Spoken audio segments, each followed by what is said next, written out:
Welcome back to the Kyber Collective. I'm one of your three hosts, Annie, and I'm joined by Sig. Heya. And Flowers. Sup. And today we're tackling Return of the Jedi. Okay, first of all, we're talking about Return of the Jedi. We talked about A New Hope and Empire Strikes Back. And so we've come to the end. There's a beginning, a middle, and an end. As all good stories should. Yes. And after Empire Strikes Back, which many think is like the world's most perfect Star Wars movie, the Jedi, Return of the Jedi had quite a lot to live up to. And then also, while I was doing some research, I found that, we like to talk about how much of a mess the sequels were. Oh boy. This movie, I sort of knew it was a mess. I'd sort of heard bits and pieces, but it's been so long ago that I think we've all just collectively forgot that things back in the day were also a mess. Mm-hmm. We talk about how J.J. Abrams didn't have a plan for anything. George Lucas didn't have much of a plan either. And I am not saying in a million years that I'm pro J.J., because that's not what I'm trying to say. George Lucas is so much more of an amazing writer. However, there's some things he didn't know that Darth Vader was the dad, for instance, when he wrote A New Hope. And then coming into this movie, after Yoda had said, no, there is another, they did not know who that other was. They had not figured it out. So it's sort of back when The Force Awakens came out, everybody was wondering who Rey was related to. It kind of feels like that kind of a deal. It's definitely tricky, isn't it? Because his idea was really just A New Hope as a solid foundation. Yeah, it's really remarkably ballsy in some ways to be no, there's another. And I assume someone was who? And he was we'll figure it out later. That's exactly what it was. I would have hammered that out before finishing the movie. I forgot to mention this, and I am sorry for taking over this bit, Annie. I forgot to mention in the Empire Strikes Back episode that the script change to There Is Another, the line had been something else. At first it was I think Yoda said something to the effect of, we'll just have to find somebody else. And then it got crossed out, and then it was no, there is another. So it's this series of changes that was happening. They were editing the script up until the day before shooting. That's how many changes that was happening. This was one of those changes. Yeah, they had no idea who it was. Yeah, they didn't know.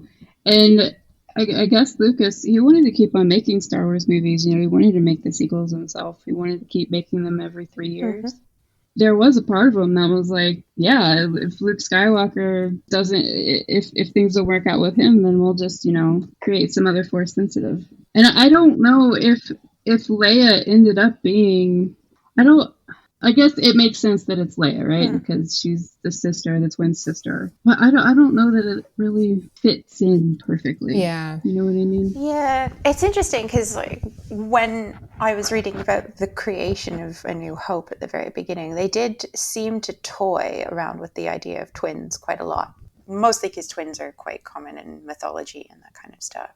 So I guess it was something that was on his mind. But it does, I know exactly what you mean about the way that reveal is done feels very much that you're they're pulling something out of their ass. Yeah. One of the things that I read in the Empire Strikes Back making book is before they started filming this movie, before it was even in development, Mark Hamill had gotten, or was it in development when he got into such a serious car accident that he was disfigured? Yeah, his nose. It was just, it was very serious. He almost died, and I think that was partly why they put in that line anyway. I think it was going to be in the script, and they put it there in case they needed something like that where he couldn't do those movies anymore. He would have somebody else. Yeah, which I wasn't going to mention this, but this is something that's always bothered me, is they justify his face looking completely different by the abominable snowman on Hoth smacking him in the face. Yeah. And I was always just like, that's not even what would happen, but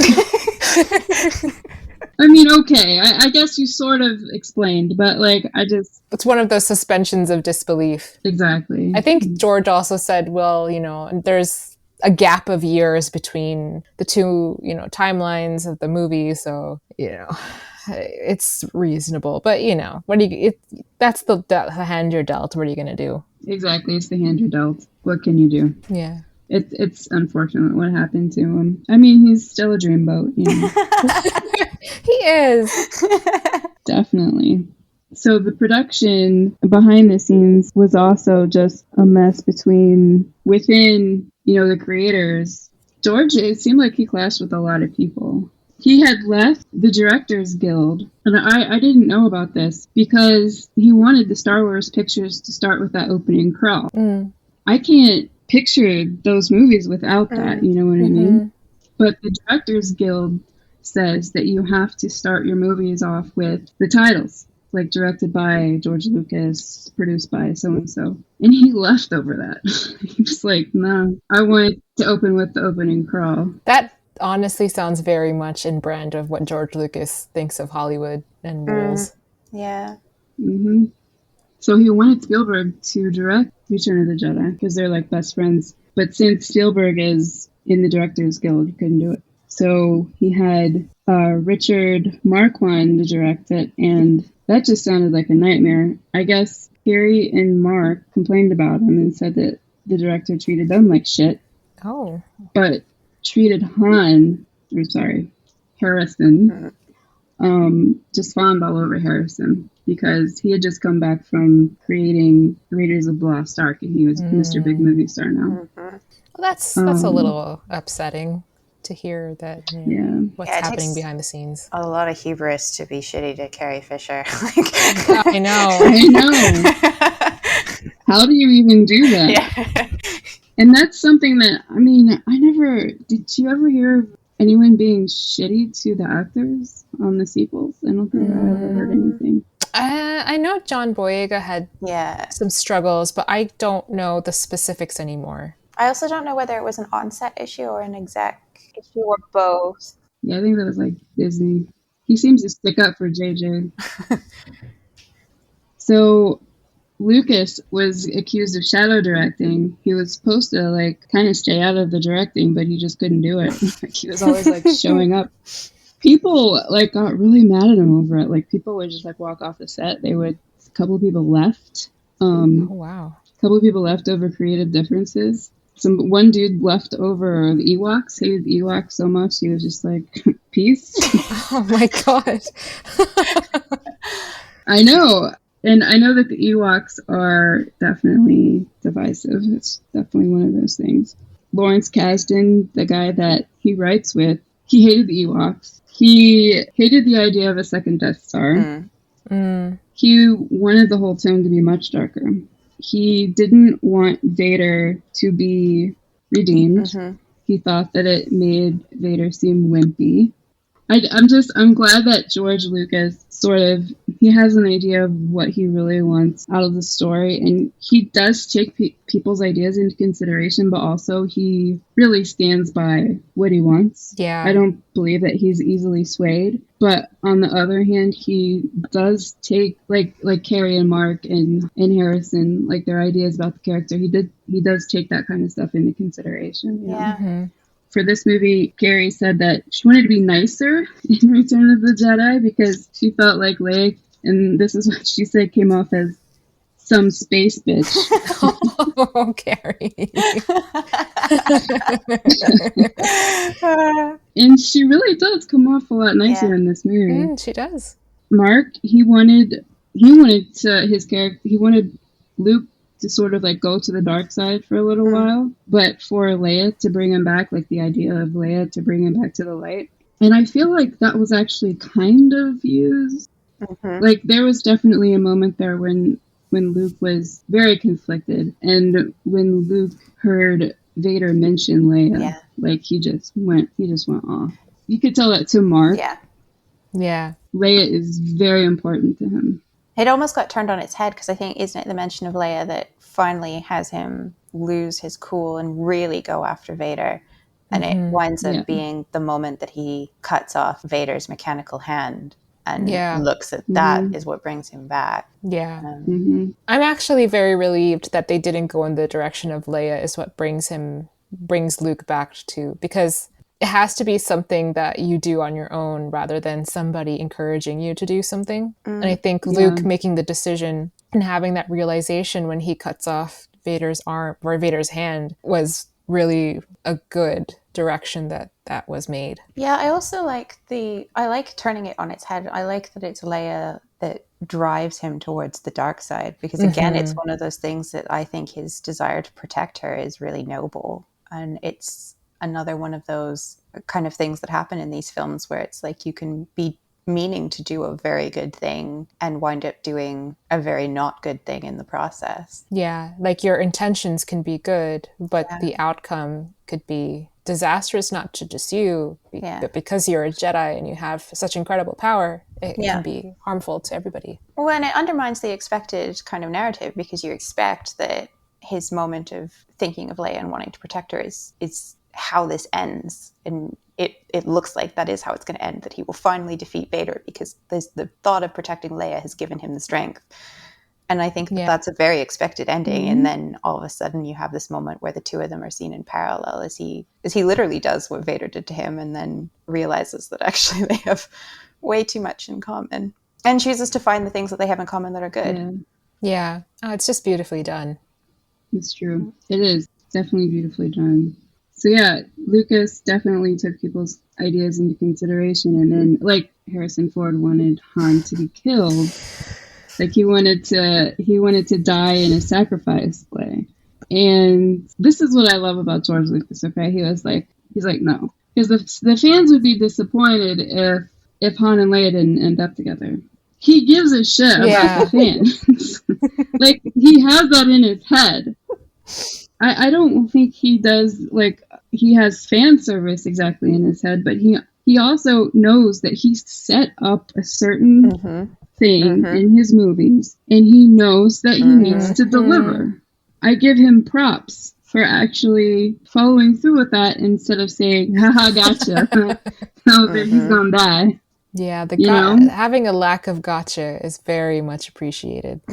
Yeah, because, I mean, if he went with Lawrence Kasdan's Let's Make This Dark, I think that it would have definitely been a much different movie. And I'm sure that people would have really loved that too. You know, a lot of people would have probably liked that better. Or maybe not. I don't know. Because with The Last Jedi, I mean, that was pretty dark. Everybody loves that one, don't they? It's kind of anti the ethos of what at least A New Hope was aiming for, though. If you're thinking about it as a piece of mythology doesn't normally end on a dark, grim note with everyone dying without it serving a purpose. I mean, it can be very dark. People can definitely die, but what is the lesson of having everyone die? Yeah. Yeah, and Lucas has said that he wanted this to be a simple fairy tale at the end. I was just saying, and in a fairy tale, everyone lives happily ever after. Yeah, they do, which leads me to the George Lucas quote. I think I've read this one to you guys before, but at the end he said this is what he wanted: everybody needs to live happily ever after, and nothing bad happens to anybody. The whole emotion I'm trying to get at the end of the film is for you to be really uplifted emotionally and spiritually and feel absolutely good about life. And that is the greatest thing that we could possibly ever do. That's what he wanted on the all-over tone at the end of Return of the Jedi. And I think he absolutely succeeded. It's truly something when you can take the events that have happened in the Star Wars movies that George, was behind, and have them all be, you leave them with a sense of there is good to come. Yeah, it definitely fills you with hope. That last scene of everybody partying on Endor, I mean, that was great. Who can't love that? Like, you have to have like a heart of stone if that doesn't at least make you smile a little bit. He was cool with Yoda dying because he wanted Yoda to die of natural causes, a very old guy, and have it just be like a peaceful death, like Like death was a very Yeah. natural thing to not fear, that he went back to he was one with the Force. So he was cool with that death, but he didn't want Han to die. You know, people wanted Luke Skywalker to die at the end of it, and he was like, nope. It has to serve some level of purpose, especially under the circumstances that were set up for us. And Yoda made sense for the reasons that you described. It is, you know, he was very old. It was natural, and Yoda was not afraid to die. There was no, you know, there was no death. There was only the Force. So for Han Solo to be killed off or Luke Skywalker to be killed off, the narrative purpose there is kind of not really there. It's true, and it's kind of interesting because without George, the sequels killed off Han, and you know how empty that felt. And then also at the end of it, definitely did not feel like that quote. Did you? I mean, did you feel this sense of uplifted emotionally and spiritually at the end of The Rise of Skywalker? I can't say that it left me feeling hopeful. No. Well, I mean, part of that hope, though, is not just that they won, is that we went on the journey with them. Which I, without going too deep into sort of criticisms of the outline of the entire sequel trilogy as a whole, I think they're sufficiently disjointed that it doesn't feel like I went on a journey with those characters in the same way. Yeah. And so even by the time you get to the end of The Rise of Skywalker, I think it's more like, thank God it's done. I know, it's over. We made it. Whereas, like, I'm very invested in the journey that Luke goes on. And so, especially journeys that involve forgiveness. And I remember initially being a little bit like, I think Vader's forgiveness is very quick, but it's also, it manages to be very fulfilling despite that he, at the last moment, his last act is goodness. And so his last impression on the universe is goodness, and that itself is permanent. It's just very satisfying. It is. Yeah. I don't want to, like, you know, hop out of the OT, but I do want to touch on this quote of George that you mentioned, Annie, and how the prequels, you know, they have some of the most harrowing storytelling because that is the rise of the Empire. And you have something like Revenge of the Sith where the worst possible situation ever actually happens. And how do you end that movie on a hopeful note? And yeah, it still happened because you know that what's going to come next, and you know that this is not the end. He still manages it. I mean, yeah, I don't think I left the theater skipping around really joyously because, you know, but I think that that message is still in there that George wanted, of like leaving an impression of there is still good and there is still hope. Yeah, that was Padme's last thing that she said. There's still good in it. And you are left with, you know, Lars standing there looking off into the twin sunset, and Obi-Wan just kind of like, yep, I'm gonna go chill in the cave for 20 years.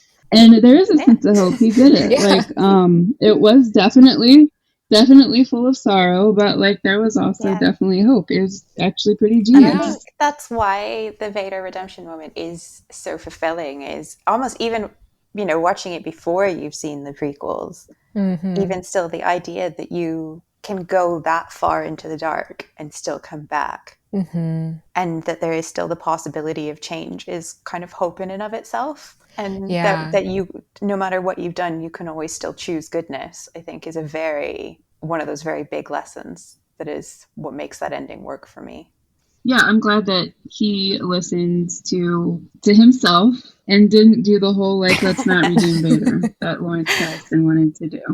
Yeah. I can't imagine the series wouldn't even be, there would just be no story. The story would not be the same. Really. It is, I mean, it's an interesting thing to think about because it is what both Yoda and Obi-Wan were anticipating happening. Yeah. And arguably wanted, is that Luke would defeat Vader. Yeah. I mean, I would like the film less if that's how it ended. I think that it's a better ending to have Vader be redeemed. But I think it's really interesting that that is even the end that our two major Jedi characters are envisioning. It's definitely the correct path, you know, because like we talked about earlier about Leia's position in Luke turning to a certain direction. And this is the same thing of like, you know, Vader's choice turning a direction of the story. I don't think I would enjoy it as much if it did pan out the way that it was originally planned. But it is interesting that this was even something that happened. Yeah, I don't think that there would have been as much story as there has been without that. Nor would there be as much to Luke as there is. I mean, it doesn't undercut what he's already done, but to have him kill someone at the end, as opposed to bring out a change in Vader that no one except for Luke had anticipated even being possible, is a very different kind of victory. I think it's more true to the Jedi principle. To be a Jedi is what Luke's choice was. He made that choice based for the good of. He wasn't going to kill somebody. He wasn't going to. He was able to let go of things that were holding him, going in a certain direction. It's that throwing the lightsaber and making that choice and saying, no, I'm not going to follow this path that you corrupted, my father. From a larger lore perspective, with everything that's been done in the EU, the extended universe, that is not the European Union, there's with the idea of the Sith, there's something very satisfying to me in this original trilogy's ending, that it's actually the Sith that defeat themselves, that it is actually beyond the Jedi's capability to continue to strike down and finally remove the Sith from existence. It takes one Sith turning on another Sith to end the Sith permanently. Well, it was permanent. It's done by compassion and by empathy and by Luke seeing himself in his father and his father seeing a son, which is the most Jedi of traits that you can have. But it's a very passive victory. And it's so satisfying to me, this idea that finally the answer was never to fight. The nonviolent path is the one that ended up being victorious. I think that whole parallel with Luke in Return of the Jedi with Anakin in Revenge of the Sith, Anakin also had a choice a couple of times, actually. And he had Palpatine, saying, do it. And Anakin was like, I shouldn't. But okay, I'll do it. I just don't know how to quit you, Palpatine. And then with Mace, he was just like so desperate to save Padme that he sold his soul to the devil. With Luke, he knew that his friends were also in danger. I mean, Palpatine even told him, I know about your friends, Gwen. It's just Luke let go. Like, literally, he had that lightsaber and he was just like, threw it away. He was like, no, never. I'm not going to do what you tell me to do. Yeah. And it's really full circle too, because you see Luke's journey, you see this idea of Force and Jedi, and you have this backdrop of overthrowing the Empire. You have blasters and starfighters and military operations, and then the way that this is resolved with the Sith is by letting go and not playing their game. And this is what walking into a trap prepared looks like, because he chooses to go and he does it all under his own control. It's very true. He is a different person when he walks into Jabba's palace in Return of the Jedi. He is no longer the rash boy who wanted to go to the Tashi station. He is completely changed, and he is so confident. He walked in there and he was like, he tells Jabba, he actually is telling people what's going to happen for the whole movie, and nobody believes him. He tells Jabba, like, listen, this is your last chance, because you're going to die. And everybody's just laughing at him. He does the same thing to Palpatine. He's like, listen, I'm not going to your side. And Palpatine doesn't listen. Yeah. Everybody should have listened to him. Like, he knew what he was about. He was spitting the truth all along. Yes. He knew how to plan. He wasn't impulsive like he was in the first two movies. He was very meticulous. He knew what he was going to do. He was like playing chess, he was always thinking ahead. It was great. And like, like Sig mentioned, it was, Spring the Trap was, he went into a trap the first time in Empire Strikes Back, but he surrendered himself to the situation, to his destiny, I guess you could say. Yeah. And fully knowing all the consequences, like I said, full circle. Really great to see that development happen. Yeah. I mean, this is cycling back a little bit, but I disagree about it being bad that there's a second Death Star. I actually really like that, because if we're thinking about this as a story of a machine, a technology, a fascist regime against small people, yeah, you blow one enormous thing up, you kill oodles of your men doing it, it's enormous sacrifice, and what comes along? Another one. This is like taking out a massive corporation, and it turns out there's a new one that's just bought up the old thing. Like, this is 100% on brand. I like it. I like the idea that the Sith, that Palpatine just keeps coming no matter what, that this is relentless, but also that it's completely unimaginative. Well, there's also that concept of there's always a bigger fish in the Star Wars universe. So there is always going to be something bigger. Yeah. That you have to overcome. And it's very reflective on reality, like you said. Yeah. I know that Return of the Jedi is thought of as a lesser movie than The Empire Strikes Back, but I think part of it is because of the tone. Lucas wanted the movie to go back to something, I want to say, more whimsical. He wanted it to be more for kids. He knew that Empire Strikes Back was pretty dark. And so, like, he wanted to appeal to kids more again, and which I believe is what led to the Ewoks. And like, people just hate the Ewoks, poor Ewoks. And then also, there is a lot of humor in this movie that is pretty wacky. Yeah. I think there's some unintentional humor too. Like, there's a couple of things I have written down, like the shade. Like Luke, he's like throwing shade throughout the whole movie, like how he calls Jabba "Oh exalted one," like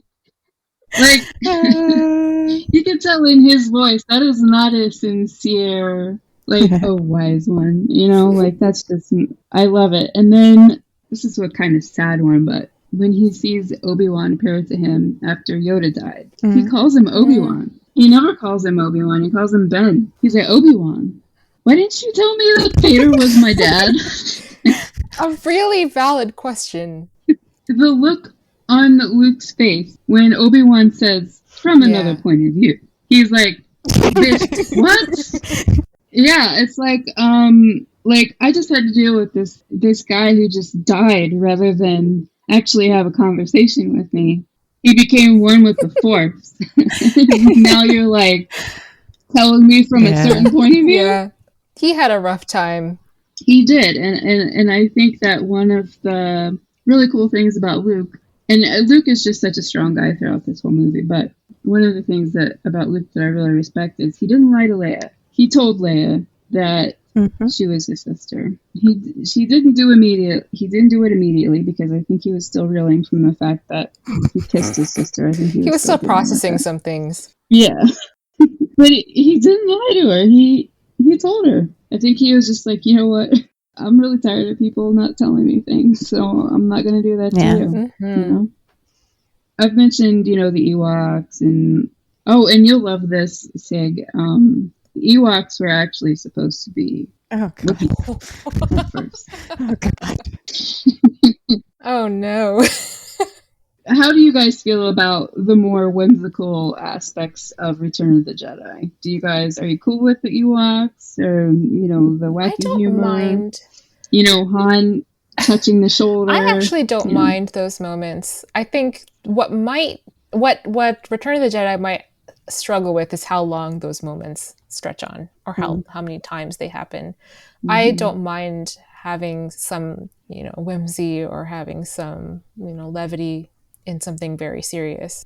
I didn't mind Endor. I didn't mind the Ewoks. I think it was just the amount of time spent into showing too much shenanigan, too much of a certain thing. It could have used with like maybe 10 minutes of it cut out. Yeah, I hate Don't the edit it. Ewoks. I'm sorry. I mean, we'll come to this more at the eventual point. We're obliged to discuss Jar Jar Binks, but I kind of fundamentally disagree with George Lucas's view of how to present things for children, because I think you can do things that are fantastic and are child appropriate and are aimed for children, Yeah. but are also really great to watch as adults. And I don't mind the like slapstick comedy, the like that level of things, but I don't think you need something cute and funny just to appeal to children. I feel like every time he says it, I did this because it's for children, I'm like, but no.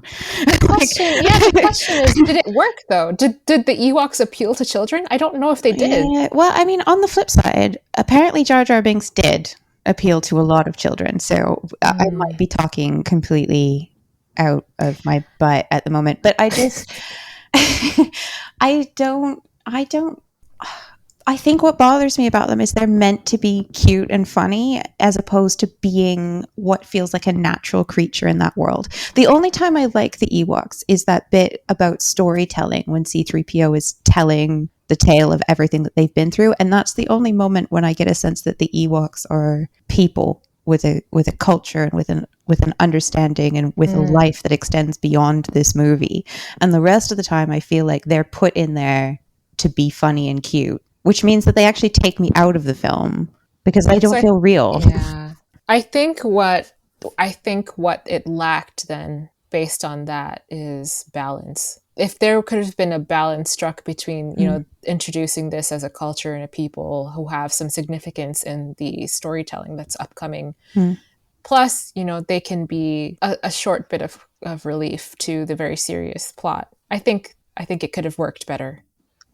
Yeah, it could have been worked better, definitely. I think you're right. I think it could use some editing.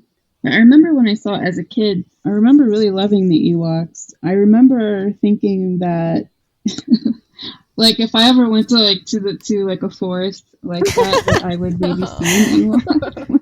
And to Sig's earlier point, I was one of those cursed children who watched Attack of the Clones and liked Jar Jar Binks. Yeah. There was some comic. I mean, you don't really think about it too deeply when you're watching it as a kid. I have my gripes with Jar Jar Binks as an adult, but perhaps it worked. Maybe I'm just really wrong because it like I mean I like that you guys as kids enjoyed it because I find it very difficult to enjoy Jar Jar Binks as an adult. But like but I mean if that's the audience he was aiming for and children enjoy it, then I concede the point to Mr. Lucas, who will never hear any of the things that I just said. Yeah. No, I'm not disagreeing with you. I'm not just like I feel like if I would have really loved them as a child, like I would still be in love with the Ewoks. Yeah. And I'm not. I'm pretty indifferent to them, honestly. So I enjoyed them, but I don't think I loved them. You know what I mean? I was just going to say I really hate furry things because I don't like Wookiees either. So I think that there's an element of bias here that I'm obliged to acknowledge.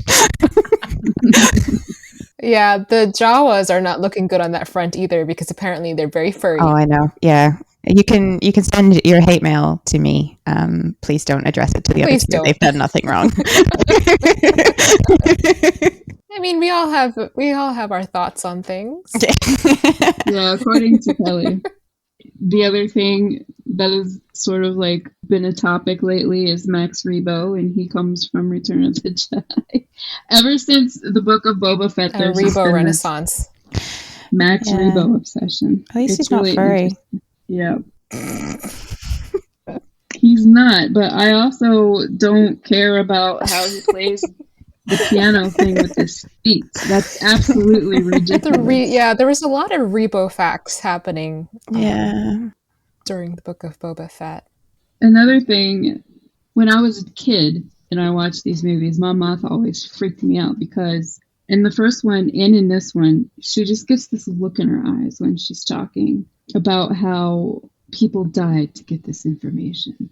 And this look on her face of just like utter horror. And in this one, she's like, many Scotsons died for this information. And I thought it was cool how Rogue One basically was that movie. And my question is Rogue 2, I mean, are they ever going to make it? But they're not. All of the Rogue people, spoiler alert, they all died. But the Bothans, or is there going to be, could there be a Bothans movie? Yeah.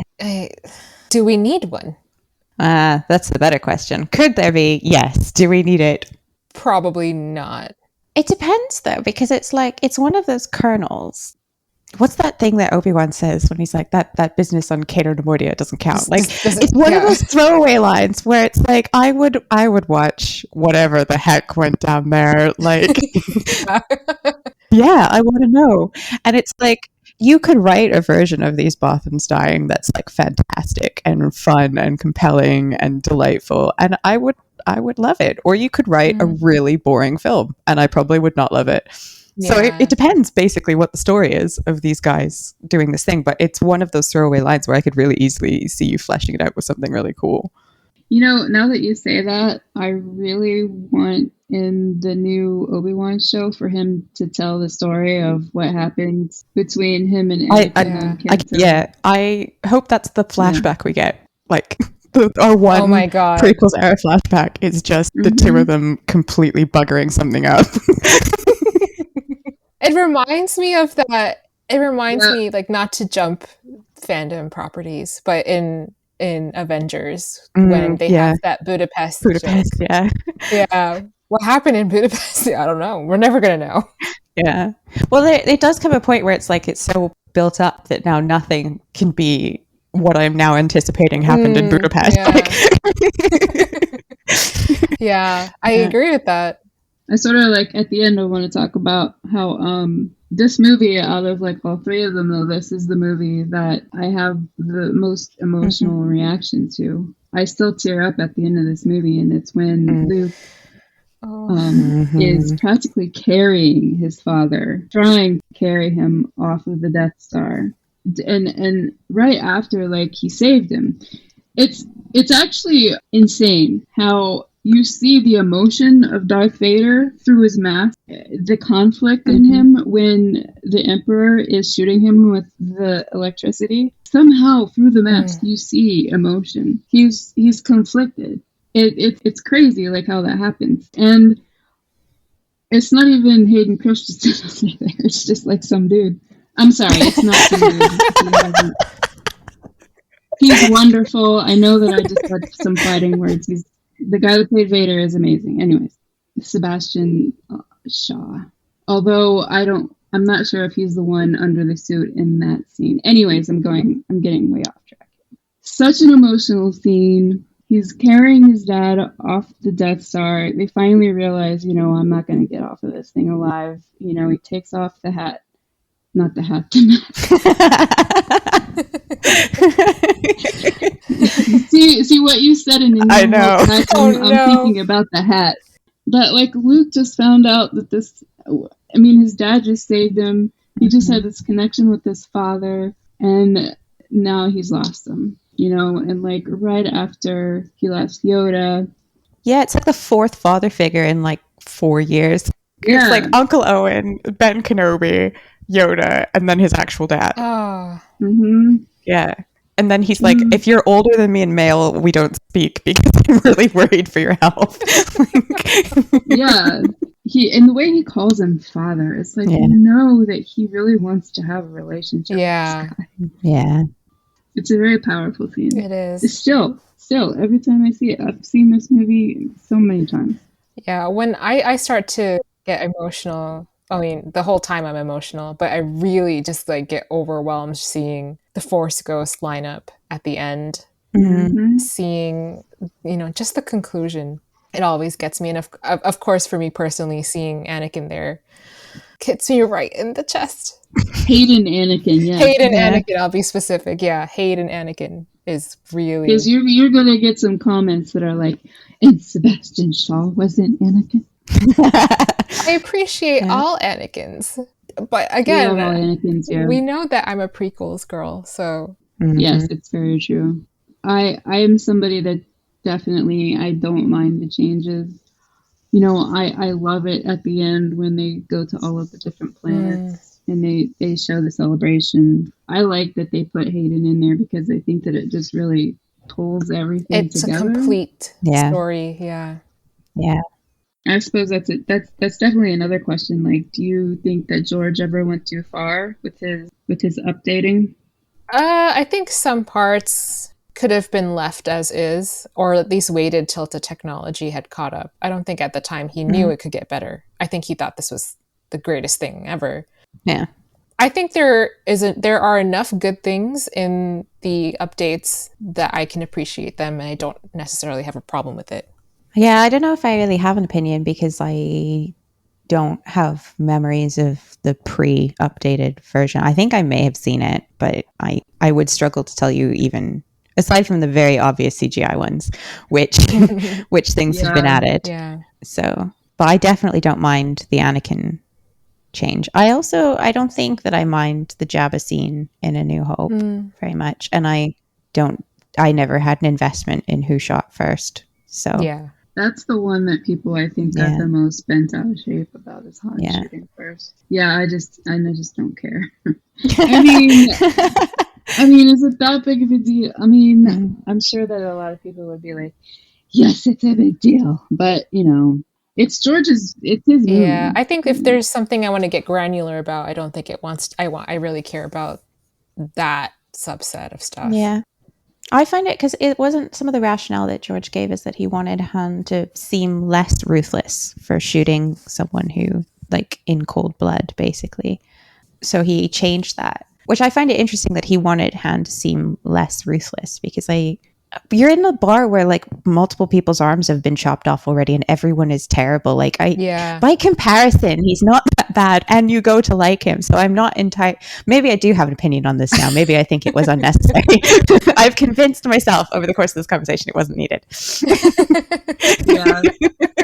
I don't think it was needed. I don't think a lot of people would even have analyzed it as much as they had. Like, I think it may not have been needed, but do I actually get bothered by it if it's in there? No. Yeah. And I think it's a different story when it's the person who made, the story is trying to go back and edit some stuff because they felt things felt a little different or are better this way. Yeah, I think all three of us are creators and we know what it's like to have something in there that eats away at you and you just really want to go back and change it. And not everyone has that opportunity, and he did. So more power to you. There's a fantastic quote that I came across of George Lucas talking about writing, and he basically said, like, you just go completely insane. You start going increasingly crazy, and then you go mad, and then you get really depressed. Oh. And that's what it's like to write. And I was like, relatable. Yeah. Accurate. Have you been reading my journal, Mr. Lucas? He gets it. He really gets it. Also, like, I don't think the guy can help himself. He's he's always been an innovator. He's always been in technology. Yeah. But it's also like the inability to finish and, ironically, the inability to let go. It's very true. To look at something and be done with it in the state that it is, and to stop tinkering, I guess. Yeah. Oh, got some philosophy in here. Yeah, I feel like I've talked myself into an opinion about the updates to these movies, despite not having had one. I mean, that's the best thing about this, though. We get to explore our thoughts and then come to you came to a conclusion. I came to a conclusion. Yeah. I'm glad that you. Thank you for being here. No, I think everybody's got to develop an opinion about this stuff eventually. You know what I mean? All right, let's go on to the lightning round. Yes. I'm ready. Oh, I'm so ready. In Return of the Jedi, Luke had to deal with Yoda. And okay. I'm not the biggest fan of Yoda. You should know that about me now. It's just my opinion, Anyways, Luke had Yoda. As an apprentice, who would you want him as a master? Out of any of the Jedi Masters. Sig. Oh, well, my first thought went Mace Windu, but actually I went deeper. But I get both. So if I pick deeper, then I get the full lineage. So I'm cheating. He's your grandpa if you get deeper, yeah. Yeah, I think Qui-Gon is a contender, but I'm not sure that I want to work under someone that annoying to the Jedi Council. Also, he gambles for children. I have questions about that. Obi-Wan raised Anakin, so there are some questions there, as much as I adore him. That did not turn out well, which, raises questions about the quality of him as a teacher. Mace Windu, great guy. Fantastic. Developed his own form of lightsaber combat, which seems cool. He's on the council. I am very defensive of him because I think that he gets short shrift in fandom. And Deepa raised Caleb, and he turned out like a really good egg. So I think I would like to learn Funky Vapad, and I would like to be Deepa's Padawan. That's such a great answer. I don't know how I'm going to top this. For me, so I wrestled this because you would think it would be Qui-Gon, but similarly, I mean, I would only want to be Qui-Gon's Padawan if it meant I could be co-Padawan with Obi-Wan at the same time, and then, experience that together. But in reality, I would pick Obi-Wan so that I may get the rock passed down to me that God gave him. For context, in case, for listeners who don't know this, in books that are no longer canon called the Jedi Apprentice series, Qui-Gon gives a young Padawan Obi-Wan Kenobi his most prized possession, which is a rock. It's not a very special rock, but it's a rock special to Qui-Gon, therefore I want it too. And Obi-Wan's consternation of just like this, like of what he received. And then I think I don't remember which book it is, Sig, in that Obi-Wan passes down this rock. Yeah. He passes it down to Anakin. Yeah, he gives it to Anakin, and Anakin's actually impressed with it because Obi-Wan originally is not impressed with his special rock. No. But I think later he uses it to like save his life, and Qui-Gon's like, what do you mean you used the rock? It's just a rock. And Obi-Wan was like, what do you mean? It's just a rock. I thought it was a special force rock. You gave it to me. This is the legacy of the rock. I want it passed down to me. I would love to have Obi-Wan as my Jedi Master. We can eat at Dex's Diner. I won't be an eternal disappointment. I'm very disciplined, and I think this would be a great match. Solid. There you go. I feel like if Obi-Wan was my master, I don't think that would work out with me just because of the whole like fantasizing about the master. Sorry. That is so fair, though. I mean, we all have our private jokes about seeing a little bit of Kenobi's wrist here and there. He's so buttoned up. If you haven't watched the prequels recently, rewatch them. You see nothing. He's wearing turtlenecks the whole way through. I hope, we've been waiting 17 years, perhaps, in the Kenobi series. No. We will receive anything. If it's more than an ankle, I'm going to riot. That's just... You know what, though? I don't want to see the Boba Fett in his boxers like I do. Oh, no. Yeah. No, can you imagine? We're talking tasteful. I just want a little bit of wrist. I'm not asking for much. Right, yeah. I don't need any more boxer shorts. No, it has to have the energy of that like hand clenching scene from Pride and Prejudice. Otherwise, it's not done right. Yeah. Exactly. Which, this is an aside, since we mentioned Boba Fett. I recently rewatched Return of the Jedi, and the guy that, his name escapes me, the guy that was originally under that helmet, he just has a very way of carrying himself, and the way he just like nods to people, or the way he stands. Like Tamara totally got that. He nailed it. He really did. But anyways, back to the question. I would pick Plo Koon. I would like for him to be my master. That's such a good choice. I've always just really thought he was so damn cool. We love Plo Koon in this house. All right, question number 2. Flowers. Yes. What was your favorite lightsaber battle throughout the whole thing? My favorite lightsaber battle. the Phantom Menace duel, lightsaber duel between Obi-Wan and Darth Maul. I wish they had, and I don't know how true it is. I think I heard that they had to slow down that sequence visually. I wish they kept it at full speed. I just love the energy in there. I love the emotion in there. I love Obi-Wan just at his most impassioned. It's such a good duel. So well choreographed. So well done. That's my favorite one. I'm going Mustafar because I think that is the best lightsaber battle in anything ever. Really good. Yeah, it's just, they're so fast. They're the way that they're like matching each other blow for blow, and the emotion behind all of it, the complete devastation that both of them are inflicting and feeling is, yeah, 'tis the best, I think.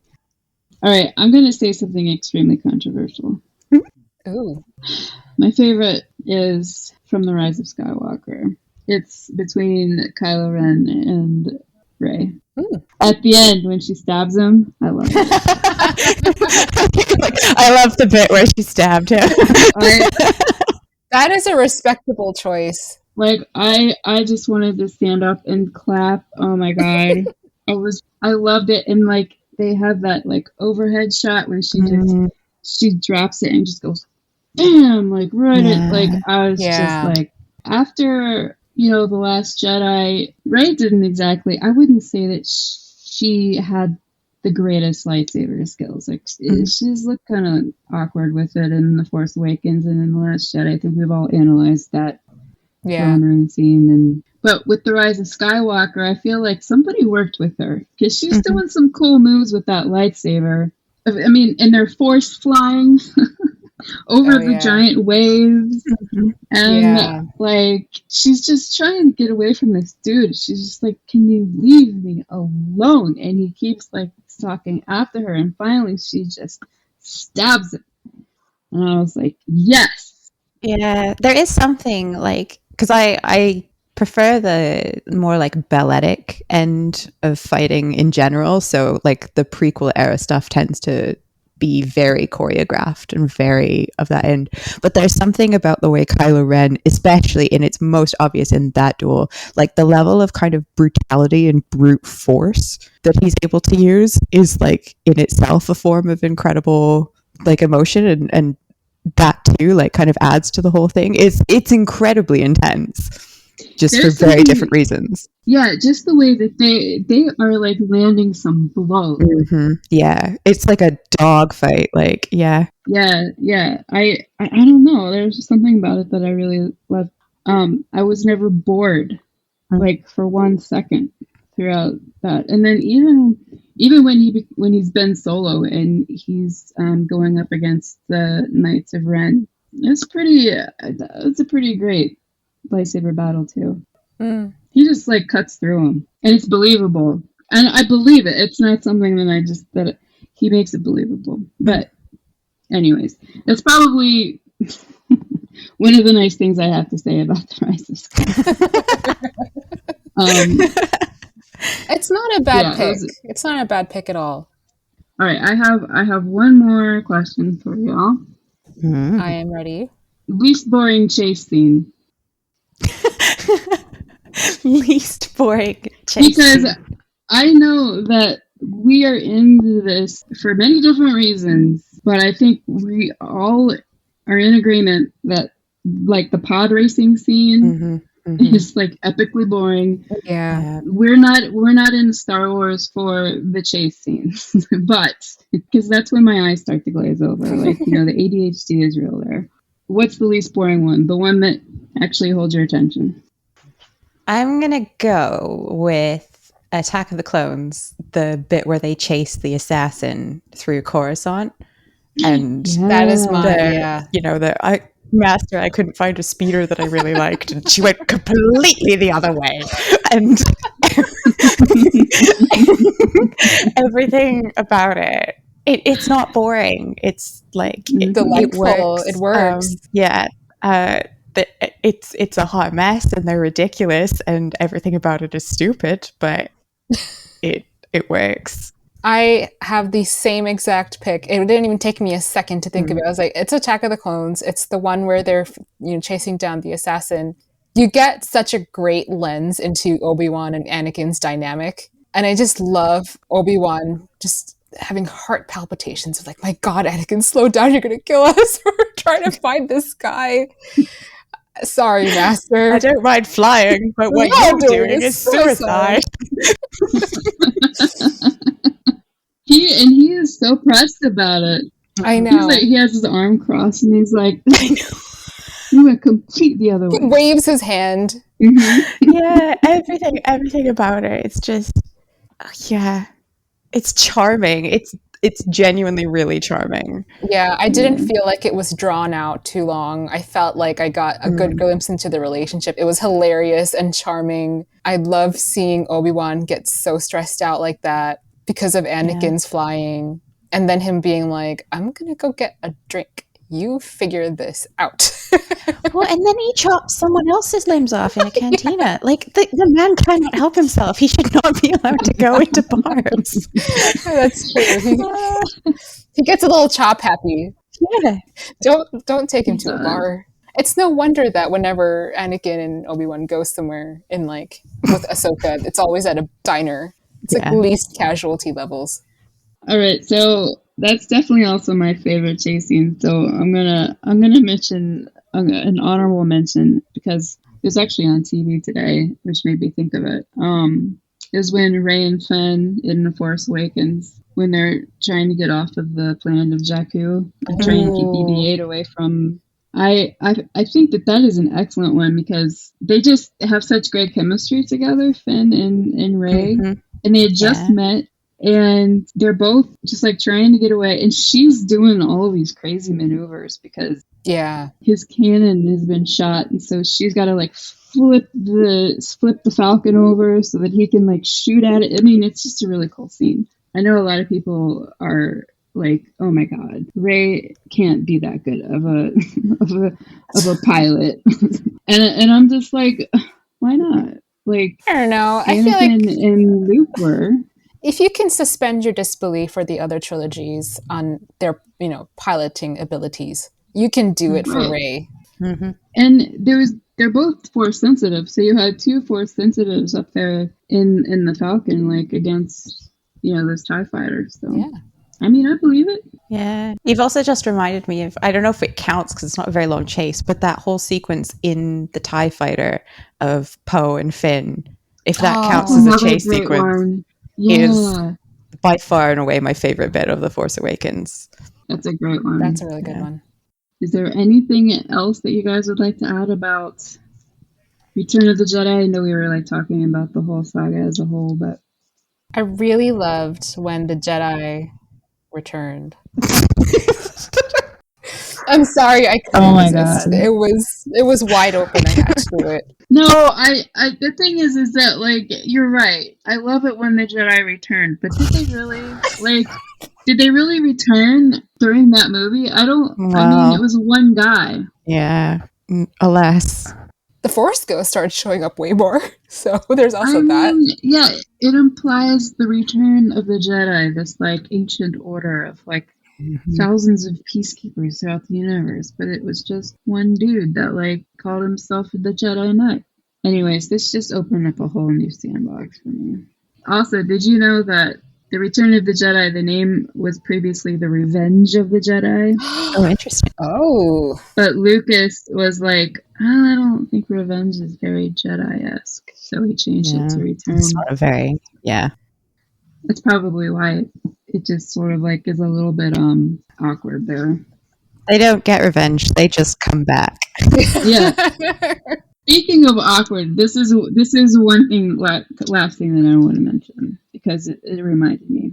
Kinda wonky is what I wrote in my notes. Does it bother you at this point that Leia and Luke had kissed? Also, that Leia remembered her mother as a baby. It does not bother me. Yeah. It does not bother me that Leia remembered her mom as a baby because of the Force. And that is the only reason it does not bother me. Yeah. Yes. I don't think I'm bothered by them kissing either because they didn't know. And also it's not like like it's framed as like she's kissing Luke to make a point to Han, Yeah. which Yeah. is well, kind of assault, but leaving that aside, it's not like sexy. Like No. I wasn't like bow chicka wow when that No. happened. Like, and so it doesn't. I mean, you're not supposed to kiss your siblings, but I'm not offended. I think that's a good point. It wasn't like sexy. It was always making a point, or like, I'm so glad you're here, or good luck. Yeah. And I think it's notable that Luke didn't exactly go, oh my. You know, he was just like, oh, okay. Anyway. Yeah, I mean, he's like set back with his arms like on his head, like I'm so pimp right now. I think that those two instances were both byproducts of Lucas not knowing what the planning part, Mm-hmm. Right. So it doesn't exactly bother me too much, but also it's kind of wonky. It is. Yeah. That about wraps up this. It wraps up Return of the Jedi, which wraps up the original 3. I'm sure eventually we'll talk about every other movie, including Rogue One and Solo, right? Am I right? Yeah. I'm here for it. So thanks for tuning in, guys, into the Kyber Collective. If you like what you heard, please give us a like, and if you've got something to say, drop us a comment below.